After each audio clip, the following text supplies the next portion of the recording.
देवळाली प्रवरा नगर परिषदेत आज 80वा भारतीय स्वातंत्र्य दिन मोठ्या उत्साहात आणि देशभक्तीपूर्ण वातावरणात साजरा करण्यात आलाय। माजी सैनिक मेजर विलास उंडे यांच्या हस्ते ध्वजारोहण पार पडलंय।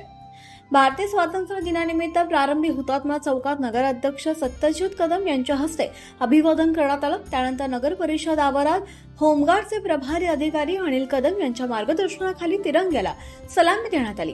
त्यानंतर माजी सैनिक मेजर विलास उंडे यांच्या हस्ते ध्वजारोहण पार पडलं। यावेळी माजी सैनिक संघटनेचे सर्व पदाधिकारी, होमगार्ड जवान, छत्रपती शिवाजी माध्यमिक व उच्च माध्यमिक विद्यालयाचे एनसीसी आणि स्काउटचे विद्यार्थी उपस्थित होते।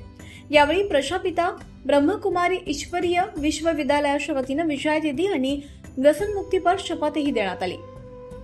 नगराध्यक्ष सत्यजित कदम, उपनगराध्यक्षा बेबीताई बर्डे, मुख्याधिकारी ऋषिकेश पाटील, माजी नगराध्यक्ष मुरलीधर कदम, नगरसेवक गटनेते प्रकाश संसारे, अमोल कदम, अजित चव्हाण, बाळासाहेब लोखंडे, सौरभ मुसमाडे, सचिन शेटे, वृषभ लोढा, सुजाता कदम, आशाताई चव्हाण, सुवर्णा कोठुळे, मनीषा कदम, सीमा देठे, पुष्पा वाळुंज, सिंधुताई वाळुंज, चंदा राणी कदम, दासू पठारे, शरद वाळुंज, संतोष चोळके, अप्पासाहेब ढूस, नानासाहेब कदम, दत्तात्रय कडू, भारत शेटे, मीनाताई कदम, डॉक्टर प्रवीण कोठुळे, दत्ता कडू, गणेश मुसमाडे, शरद खांदे, केदारनाथ चव्हाण, संदीप कदम, डॉक्टर अजिंक्य कदम, मंगेश ढूस, भीमराज मुसमाडे, अभिषेक कदम आदींसह देवळाली प्रवरा नगर परिषदेचे अधिकारी, कर्मचारी आणि शहरातील नागरिक मोठ्या संख्येने उपस्थित होते।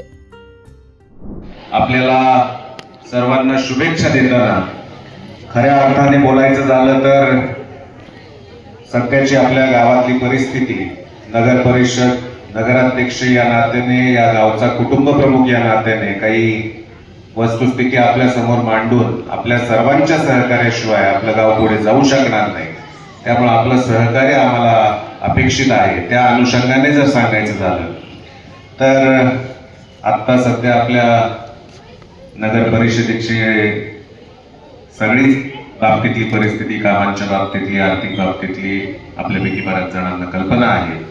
त्यामुळे कामांना थोडा विलंब होतोय। मागील 4 वर्षाच्या काळामध्ये बॉडी नव्हती, प्रशासक होते, बरेचसे अधिकारी वेगवेगळे बदलून गेले, बरेचसे अधिकारी आपल्याकडे सध्या नवीन आलेले आहेत। नगराध्यक्षापासून बरेचसे नगरसेवकही सगळेच नवीन आलेले आहेत। त्यामुळे या आपल्या गावाच्या विकासाच्या कामांना थोडी खीळ बसलेली होती। ती आजपासून आपण आपल्या जलतरण तलावाचं लोकार्पण करतोय, तिथून आपण कदाचित पुढच्या कामांची सुरुवातच करतोय।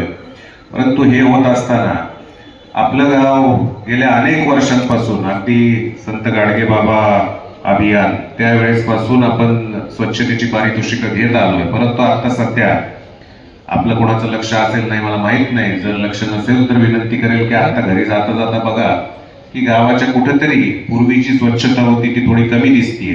तर या अनुषंगाने आज या 80व्या स्वातंत्र्य दिनाच्या निमित्ताने मी आपल्याला प्रत्येकाला विनंती करेल की आपल्या गावाचं नावलौकिक पुन्हा आहे त्याच परिस्थितीत आपल्याला टिकवायचं असेल तर राजकारण, गटतट वगैरे या सगळ्या गोष्टी सोडून आपण एकत्र येऊन या स्वातंत्र्य दिनाच्या निमित्ताने हा एक संकल्प सर्वांनी करावा। इथून पुढे आपल्या गावात प्लास्टिक बंदी आपण केलेली आहे, परंतु कोणीतरी सत्यजित कदमचं, ऋषिकेश पाटलांच्या जवळचा असतो, कोणीतरी अजून कोणाच्या तरी जवळचा असतो, मग ते दुकानदार वगैरे जे काही असतील कुठेतरी प्लास्टिकचा वापर त्यामध्ये होतो। आपल्या मुलांना आपण चॉकलेट्स देतो, काहीतरी वेफर्स देतो, त्याचे रॅपर्स टाकले जातात। त्यामुळे प्लास्टिक बंदी करूनही आपल्याला पाहिजे तो रिझल्ट अजून मिळत नाही।